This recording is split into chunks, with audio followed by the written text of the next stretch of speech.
How we doing, Marines? My name is Sergeant Ortega. I'm the machine gun section leader for Easy Company. My primary MOS is 0311, but after doing the SLDP program, I'm now in 0365. The reason why I'm making this video is so that way I can give you some insight on why it is beneficial for you to become an 0365. What the Squad Leader Development Program is, from my experience, is it takes a NCO from any unit and it runs that NCO through a pipeline of schools. Once that NCO is finished with that pipeline of schools, it makes him better suitable for a unit leader within that battalion, so that way it can make that unit a lot more lethal. I chose the Squad Leader Development Program for many reasons. One is because it makes me better prepared as a Marine, which in turn allows me to make my Marines better prepared.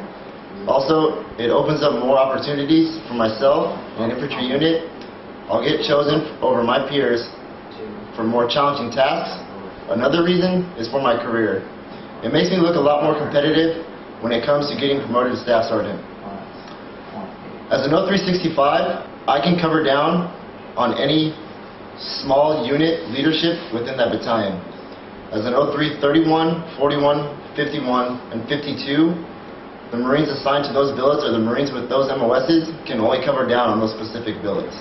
The schools that are needed in order for you to do the Squad Leader Development Program are Corporal's Course, Res, Non-Res, your Advanced School, Sergeant's Course, Res, Non-Res, and then Infantry Small Unit Leaders Course. The main course that they focus on for the Squad Leader Development Program is the Infantry Small Unit Leaders Course. Some of the things that you'll be doing in this course is you will hold the billet of a mortar squad leader, a machine gun squad leader, and all the billets that fall underneath those MOSs. You will also hold the 0311 squad leader billet and all the billets that fall underneath that. So some of the questions that Marines ask me about becoming an 0365 is, did you ever receive a bonus? Myself, no, personally I did not receive a bonus. From my knowledge, only first termers received a bonus, and it was a $65,000 bonus at the time. I did it as a second enlistment because it was only something that I wanted to do to better prepare myself, so that way, like I said prior, to better prepare my Marines. And there is pretty much no other way in the infantry community but to better prepare your Marine other than going to schools. And the schools that the 0365 package allows you to go to, because they're required to send you to those schools, will best prepare yourself to train your Marines. Another question that I get asked a lot is, what is ISOLF like? So like I said, you're going to be holding multiple billets of a mortar section leader, everything below that, an assault section leader, or a squad leader, everything below that, an infantry squad leader, and everything below that. At times you will also hold the billet of a platoon sergeant or a platoon commander. You will be tasked to run certain ranges within that unit. A lot of the things that we did within that school is we did decision forcing cases, which is you get put in a type of scenario, so that way you can figure your way out of that scenario and you can see other Marines how they figured out their ways to that scenario.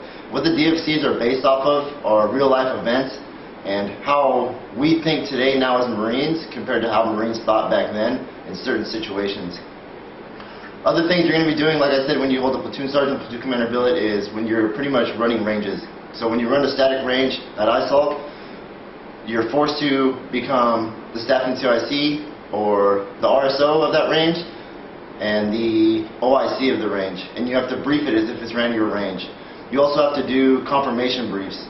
One of the confirmation briefs that I did while I was in ISOLF is I did a mortar range confirmation brief, and you have to build it from scratch, so that way you can show that you are in that progression state of picking up staff sergeants, so that way when you actually have to do confirmation briefs as an 0369, you're already pretty savvy on setting those things up.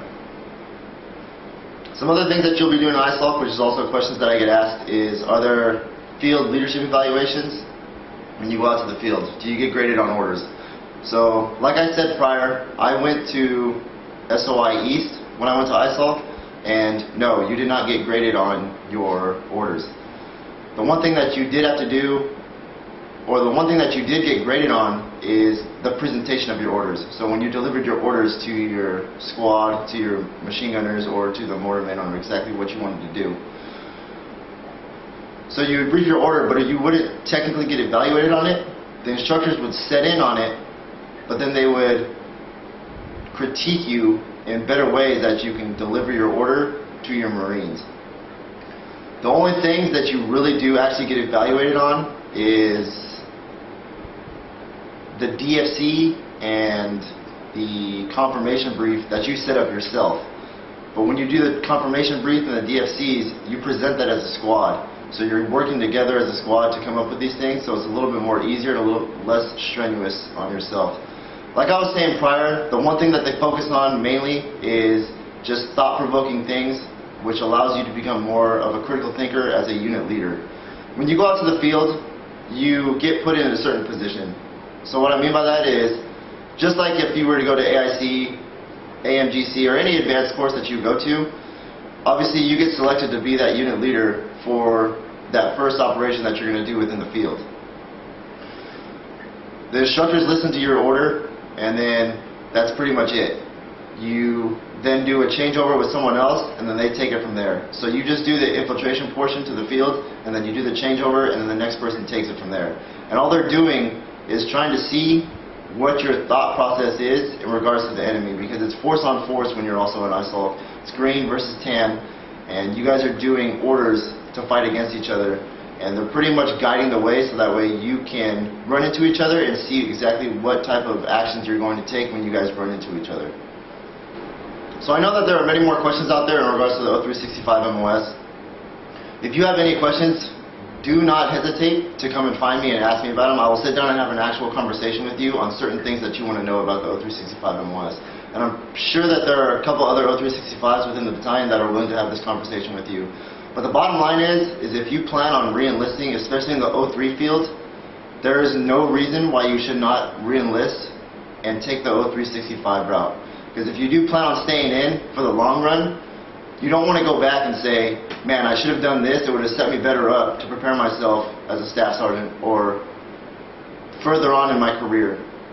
So if you plan on staying in, going 0365, especially in the 03 MOS, is the way to go.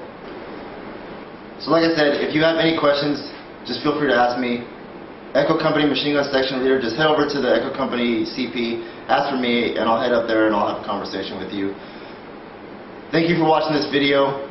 Have a good day.